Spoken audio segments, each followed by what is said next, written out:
FIFA विश्व cup 2026 का पहला फाइनलिस्ट मिल चुका है। 2026 विश्व कप में अब तक अजय रही फ्रांस का तीसरा बार फाइनल में पहुंचने का सपना टूट गया। सेमीफाइनल में स्पेन ने फ्रांस को 2-0 से हराकर 16 साल बाद फाइनल में पहुंच गया।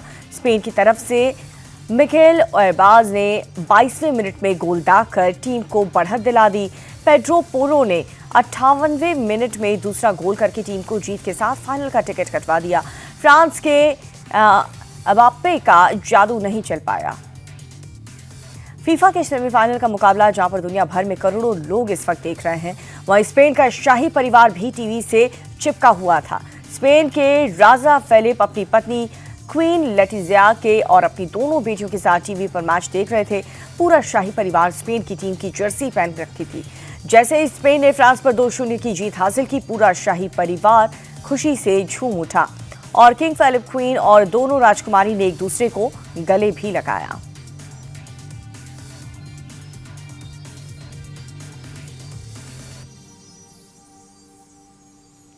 और फीफा के फाइनल में पहुंचते ही स्पेन में फैंस का उत्साह देखने को मिला। स्पेन की राजधानी मैड्रिड में एक फैन जोन में मैच देख रहे फुटबॉल फैंस फ्रांस पर स्पेन की 2-0 से जीत के बाद झूमते गाते हुए नजर आए। स्पेन का झंडा लिए फैंस सड़क पर दौड़ पड़े और जश्न मनाने लगे। फीफा विश्व कप के दूसरे सेमीफाइनल में कल इंग्लैंड और अर्जेंटीना के बीच मुकाबला खेला जाएगा। भारतीय समय अनुसार रात 12:30 बजे मैच शुरू होगा। अर्जेंटीना के क्वार्टर फाइनल में स्विट्जरलैंड को 3-1 से हराकर सेमीफाइनल में जगह बनाना था, तो इंग्लैंड की टीम नॉर्वे को 2-1 से हराकर सेमीफाइनल में पहुंची। अर्जेंटीना की टीम 5 बार सेमीफाइनल में पहुंची है और 5 बार फाइनल खेली है, जबकि इंग्लैंड की टीम 60 साल बाद दूसरी बार फाइनल में जगह बनाना चाहेगी। फीफा के बाद से अब लौटते हुए देश की खबरों पर, अयोध्या के राम मंदिर चढ़ावा चोरी मामले की जांच के लिए बनी एसआईटी आज अपनी फाइनल रिपोर्ट सौंप सकती है। चढ़ावा चोरी मामले सामने आने पर योगी सरकार ने 13 जून को 3 सदस्यीय एसआईटी का गठन किया, जिसकी अगुवाई लखनऊ के मंडलायुक्त कर रहे हैं। एसआईटी ने 1 हफ्ते की शुरुआती जांच रिपोर्ट सौंपी, जिसमें 40 दिनों के भीतर 70 बार चढ़ावा चोरी का पर्दाफाश हुआ था। जांच का दायरा बढ़ने की वजह से अंतिम रिपोर्ट सौंपने के लिए एसआईटी ने अंतरिम समय में मांग की, जिसके बाद राज्य सरकार ने 15 जुलाई तक अंतिम रिपोर्ट सौंपने के निर्देश दिए, जिसकी समय सीमा आज खत्म हो रही है। और राम मंदिर चढ़ावा चोरी मामले में 2 आरोपी रमाशंकर मिश्रा और सुभाष श्रीवास्तव की कस्टडी रिमांड आज सुबह 6 बजे से शुरू हो चुकी है। एंटी करप्शन कोर्ट ने 14 घंटे के लिए दोनों को पुलिस रिमांड पर भेज दिया। दोनों का अयोध्या जेल से कस्टडी में लेने के बाद पुलिस पूछताछ कर रही है। पुलिस इसके बाद टिन्नू यादव और उसके भतीजे मनीष यादव की भी अलग से रिमांड मांगेगी, ताकि दोनों को आमने सामने बिठाकर पूछताछ की जा सके। इससे पहले अविनाश शुक्ला, अनुकल्प मिश्रा, लवकुश मिश्रा और करुणेश पांडे की कस्टडी भी ली जा चुकी है। श्री राम मंदिर ट्रस्ट के सीईओ चुनने के लिए बनाई गई कमेटी के पास अब तक 45 आवेदन आ चुके हैं।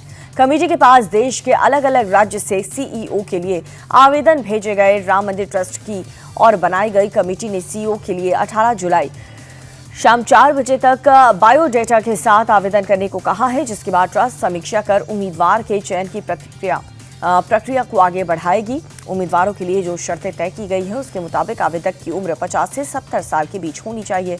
प्रशासन या फिर वित्तीय प्रबंधन के कम से कम 20 सालों का अनुभव, मंदिर प्रबंधन के अनुभवी और हिंदू धर्म का अनुयायी होना जरूरी है। राम मंदिर चढ़ावा चोरी मामले के आरोपी लवकुश मिश्रा की मुश्किलें बढ़ गई हैं। अब अयोध्या डेवलपमेंट अथॉरिटी ने आरोपी के निर्माणाधीन मकान पर अंतिम नोटिस चस्पा कर दिया है। अथॉरिटी ने नक्शे और जरूरी दस्तावेज पेश करने के लिए आज तक का आखिरी मौका दिया। संतोषजनक जवाब न मिलने पर अवैध निर्माण को सील करने की चेतावनी भी दी गई है। आज केंद्रीय मंत्री कैबिनेट की अहम बैठक होने जा रही है, जिसकी अध्यक्षता पीएम मोदी करने वाले हैं। कैबिनेट की मीटिंग सुबह 11 बजे होगी, जिसमें कई अहम फैसले लिए जा सकते हैं। बैठक के बाद प्रेस कॉन्फ्रेंस भी होगी, जिसमें फैसलों की जानकारी दी जाएगी। दिल्ली में आज कावेरी वाटर मैनेजमेंट अथॉरिटी की बैठक होने वाली है। इस बैठक में कर्नाटक के सीएम डीके शिव कुमार कर्नाटक के पानी पीने की जरूरत और किसानों के हितों को ध्यान में रख करके अपना पक्ष रखेंगे। उसके बाद ही तमिलनाडु को कावेरी नदी का पानी छोड़ने के मामले में फैसला लिया जाएगा। दरअसल कर्नाटक और तमिलनाडु के बीच कावेरी नदी के पानी के बंटवारे को लेकर विवाद काफी पुराना है, जिसमें दोनों राज्य पानी का बराबर हिस्सा चाहते हैं। कांग्रेस नेता राहुल गांधी से जुड़े मानहानि केस में यूपी के सुल्तानपुर जिला अदालत आज अपना फैसला सुना सकती है। पिछली सुनवाई में कोर्ट ने आदेश सुरक्षित रखा था। ये पूरा मामला एक लोकल बीजेपी नेता की ओर से दायर पुनर्निरीक्षण याचिका से जुड़ा है। याचिका में निचली अदालत के उस फैसले को चुनौती दी गई है जिससे राहुल गांधी की कथित मानहानिकारक टिप्पणी वाली सीडी की फॉरेंसिक जांच कराने की मांग खारिज की गई। उत्तराखंड की राजधानी देहरादून में बीती रात कांग्रेस के कार्यकर्ता और पुलिस के बीच भिड़ंत हो गई। बड़ी संख्या में कांग्रेसी कार्यकर्ता सड़क जाम करके धरने पर बैठ गए। दरअसल 17 जुलाई को राहुल गांधी की परेड ग्राउंड में रैली होनी है, लेकिन प्रशासन की तरफ से अभी तक रैली के लिए इजाजत नहीं मिली, जिससे नाराज कांग्रेसी कार्यकर्ताओं ने प्रदेश अध्यक्ष गणेश गोदियाल के नेतृत्व में हंगामा शुरू किया। कार्यकर्ताओं का कहना है कि उन्हें तुरंत रैली की इजाजत मिलनी चाहिए ताकि वो अपनी तैयारियां कर सकें। पुलिस ने जब कार्यकर्ताओं को समझाने की कोशिश की तो उन्होंने पुलिस के साथ ही धक्का मुक्की शुरू कर दी। शिवसेना यूबीटी के बागी सांसद अरविंद सावंत ने लोकसभा अध्यक्ष को लेटर लिखने पर संजय राउत ने निशाना साधा। उन्होंने कहा कि इन सभी 6 बागी सांसदों को सदस्यता रद्द होने वाली है। संजय राउत ने कहा कि जब तक पार्टी नहीं चाहती तब तक किसी को लोकसभा अध्यक्ष से मांग करके दूसरे दल में मर्ज होने का कोई अधिकार नहीं है। दिल्ली दंगा के दौरान आईबी अफसर अंकित शर्मा हत्याकांड में आम आदमी पार्टी के पूर्व पार्षद ताहिर हुसैन सहित 5 दोषियों की सजा का ऐलान 23 जुलाई तक टल गया है। कड़कड़डुमा कोर्ट ने सोमवार को ताहिर हुसैन सहित 5 को दोषी करार दिया। 6 आरोपियों को बरी कर दिया। कोर्ट ने 320 पन्नों के फैसले में कहा कि ताहिर हुसैन को किसी एक गवाह या फिर साक्ष्य के आधार पर नहीं बल्कि 91 गवाह और साइंटिफिक और इलेक्ट्रॉनिक साक्ष्य, पोस्टमार्टम, एफएसएल रिपोर्ट और कई अन्य साक्ष्य के आधार पर दोषी पाया गया है। हरियाणा के गुरुग्राम में बीती रात एक गोदाम में भीषण आग लग गई है। पटौदी रोड के पास झुंडसराय एरिया में मौजूद गोदाम में आग की ऊंची लपटें उठने लगी। आग की खबर मिलते ही फायर ब्रिगेड की गाड़ियां मौके पर पहुंचती हैं। फायर फाइटर्स ने के मुताबिक गोदाम में केमिकल लैब होने की वजह से आग तेजी से फैल गई और देखते ही देखते पूरे गोदाम को अपनी चपेट में ले लिया। गोदाम की आग में किसी के हताहत होने की खबर नहीं है। आग लगने की वजहों की भी जांच की जा रही है। यूपी के बुलंदशहर में बीती रात पैसे के लेन देन मामले में 2 पक्षों के बीच विवाद होने संघर्ष में तब्दील हो गया। देखते ही देखते दोनों तरफ से ताबड़तोड़ फायरिंग हुई, जिसमें 2 लोगों की मौत हो गई जबकि 2 लोग गंभीर रूप से जख्मी हो गए। फायरिंग की घटना के बाद से पूरे इलाके में तनाव है। भारी तादाद में पुलिस फोर्स तैनात कर दी गई है। पुलिस के मुताबिक मारपीट और फायरिंग में शामिल सभी आरोपियों को पहचान की जा रही है। कानपुर के नौबस्ता थाना क्षेत्र में अपनी बहन से मिलने उसके ससुराल पहुंचे भाइयों और देवर उसके साथियों ने जानलेवा हमला कर दिया। यशोदा नगर में हुई इस हिंसक झड़प में बीच बचाव करने आई बहन और उसके पति समेत 5 लोग गंभीर रूप से घायल हो गए। मारपीट और हंगामे की ये पूरी वारदात वहां पर लगे सीसीटीवी कैमरे में कैद हो गई। पुलिस ने ये पूरा मामला दर्ज करके जांच शुरू कर दी। बिहार के वैशाली में एक फौजी और उनके पिता की गोली मारकर हत्या कर दी गई है। इस पूरी घटना में रोंगटे खड़े कर देने वाला वीडियो भी सामने आया। जमीन विवाद में बेखौफ बदमाशों ने इस वारदात को अंजाम दिया है और मौत के बाद भी बुजुर्ग के शव पर लाठियां बरसाते रहे। हालांकि पुलिस ने 24 घंटे के अंदर मुख्य आरोपी जगदीश राय को मुठभेड़ के बाद दबोच लिया है। हैदराबाद में एंटी करप्शन ब्यूरो ने HMDA के चीफ इंजीनियर बी रविंद्र के ठिकानों पर ताबड़तोड़ छापेमारी की है और आय से ज्यादा संपत्ति के इस मामले में चीफ इंजीनियर ने 9 से ज्यादा ठिकानों पर एक साथ रेड मारी है। सर्च ऑपरेशन के दौरान 4 फ्लैट्स, 1 विला, 5 प्लॉट, 1.5 किलो सोना, 12.5 किलो चांदी समेत 9 करोड़ रुपए से ज्यादा की बेहिसाब संपत्ति का खुलासा हुआ। आरोपी अधिकारी को कोर्ट में पेश करके रिमांड पर भेज दिया गया है।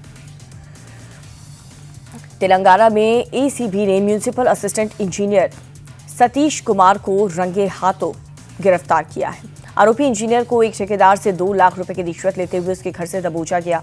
ये रिश्वत शमशान घाट विकास कार्य में फाइनल बिल को आगे बढ़ाने के लिए मांगी गई। घर की तलाशी के दौरान ACB को 32 लाख रुपए से ज्यादा कैश भी बरामद हुआ। गुरुग्राम द्वारका टनल में कार में आग लगने से बाद फायर सेफ्टी सिस्टम की हरकत में सबको हैरान कर दिया। मंगलवार को गुरुग्राम द्वारका एक्सप्रेसवे की एयरपोर्ट टनल में कार में आग लग गई। कार का धुआं टनल के अंदर भरने लगा और तभी टनल में आग लग फायर सेफ्टी सिस्टम एक्टिवेट हो गया। महज 1 मिनट के अंदर ऑटोमेटिक स्प्रिंकलर ऑन हो गए और कार पर ऊपर से ही पानी की बौछार होने लगी। साथ ही कार के नीचे हॉस पाइप से पानी आने लगा और देखते ही देखते 12 मिनट में कार की आग पर काबू पा लिया गया। कार में सभी लोगों को सुरक्षित बाहर निकाल लिया गया। अमरनाथ यात्रा ने इस साल ऐतिहासिक रिकॉर्ड बनाया है। यात्रा शुरू होने के महज 12 दिनों में ही 3 लाख से ज्यादा श्रद्धालुओं ने बाबा बर्फानी के दर्शन कर लिए। पिछले साल की तुलना में इस साल श्रद्धालुओं की संख्या 32% इजाफा हुआ। आंकड़ों के मुताबिक हर दिन 15 से 20 हजार श्रद्धालु पवित्र गुफा के दर्शन के लिए पहुंच रहे हैं। बताया जा रहा है कि इतनी बड़ी संख्या में श्रद्धालुओं के पहुंचने की वजह अमरनाथ श्राइन बोर्ड की तरफ से किए गए खास इंतजाम और सुरक्षा उपाय हैं। भारतीय मूल के अंतरिक्ष यात्री अनिल मेनन अपनी पहली स्पेस यात्रा पर इंटरनेशनल स्पेस स्टेशन से जुड़ गए हैं। अनिल मेनन ने बीती रात 8:17 को रूसी अंतरिक्ष यान सोयूज MS-29 से उड़ान भरी। 11 अक्टूबर 56 मिनट पर ऑर्बिट लेबोरेटरी से जुड़ गए 2 रूसी अंतरिक्ष यात्री, वो भी उनके साथ स्पेस स्टेशन गए और अनिल मेनन 8 महीने तक एडवांस मेडिकल और टेक्नोलॉजी से जुड़े प्रयोग का हिस्सा होंगे। इसके अलावा अनिल मेनन मानव शरीर पर माइक्रोग्रेविटी का भी अध्ययन करने वाले हैं, जो कि भविष्य में चंद्रमा और मंगल ग्रह के लंबे मिशन के लिए बहुत अहम साबित होगा। अमेरिकी प्रेसिडेंट डोनाल्ड ट्रंप एक बार फिर से अपने बयान से पलट गए हैं। ट्रंप ने कहा कि अमेरिका हॉर्मुज में 20% टैक्स नहीं लेगा। इसके बदले वो खाड़ी देश अमेरिका के साथ व्यापार और निवेश के लिए बड़ी वादे करेगा। इराक के पीएम अली अल जैदी के साथ मुलाकात के दौरान ट्रंप ने कहा कि उन्हें फीस का कॉन्सेप्ट पसंद नहीं है, लेकिन ये भी सही नहीं है कि अमेरिका पूरी दुनिया के लिए स्ट्रेट ऑफ हॉर्मुज की सुरक्षा कर रहा है। ऐसे में वो अमेरिका में रिकॉर्ड मात्रा में और ज्यादा पैसा निवेश करना चाहेंगे और इस तरह से कोई भी फीस नहीं लगेगी। एक तरफ जहां पर ट्रंप ने टैक्स की धमकी वापस ले ली है, वहीं ईरान के राष्ट्रपति मसूद पेज़ेश्कियान ने राष्ट्रपति ट्रंप की अभद्र भाषा को खारिज करते हुए कहा कि ईरान अमेरिका के खिलाफ जवाबी कार्रवाई करेगा, अपनी जमीन के हर एक इंच की हिफाजत करेगा। राष्ट्रपति पेज़ेश्कियान ने अमेरिका के ताज़ा हमलों के बाद ये बयान दिया और साथ ही पेज़ेश्कियान ने आंतरिक एकता को बनाए रखने की जरूरत पर जोर दिया है। रूस के यूरल पर्वतीय क्षेत्र में बारिश और बाढ़ के भारी तबाही मचा दी है। इरबिल शहर के रिहायशी इलाकों में बाढ़ का पानी घुस जाने से कई मकानों को नुकसान पहुंचा, जबकि सड़क टूट जाने से गाड़ियों की आवाजाही मुश्किलों में सामना करना पड़ रहा है। स्थानीय नदियों का पानी उफान पर होने की वजह से कई गांव डूब गए हैं। रेस्क्यू टीम गांव को खाली करवाने और लोगों को सुरक्षित जगहों पर पहुंचाने में जुटी हुई है। इंग्लैंड के खिलाफ वनडे सीरीज में भारत ने जीत से शुरुआत की है। पहले वनडे में टीम इंडिया ने इंग्लैंड को 6 विकेट से हराया। इंग्लैंड ने पहले खेलते हुए 259 रनों का लक्ष्य दिया, जिसे टीम इंडिया ने 46 ओवर में 4 विकेट खोकर के पूरा कर लिया। जीत के साथ ही भारत 3 मैचों की वनडे सीरीज में 1-0 से आगे हो गई। टीम इंडिया के खिलाड़ी अक्षर पटेल को उनके ऑलराउंडर प्रदर्शन के लिए प्लेयर ऑफ द मैच का अवार्ड दिया गया। दिल्ली में 22वीं कॉमनवेल्थ टेबल टेनिस चैंपियनशिप का शिवंकर लॉन्च हुआ। सीएम रेखा गुप्ता ने शिवंकर मयूर को लॉन्च किया है। 27 जुलाई से 2 अगस्त तक त्यागराज स्टेडियम में चैंपियनशिप का आयोजन किया जाएगा, जिसमें राष्ट्रमंडल के 25 देशों के शीर्ष खिलाड़ी हिस्सा लेंगे। और इस मौके पर सीएम रेखा गुप्ता ने कहा कि भारतीय खिलाड़ी घरेलू मैदान पर प्रतियोगिता में अपनी प्रतिभा और क्षमता का प्रदर्शन करते हुए देश का गौरव बढ़ाएंगे।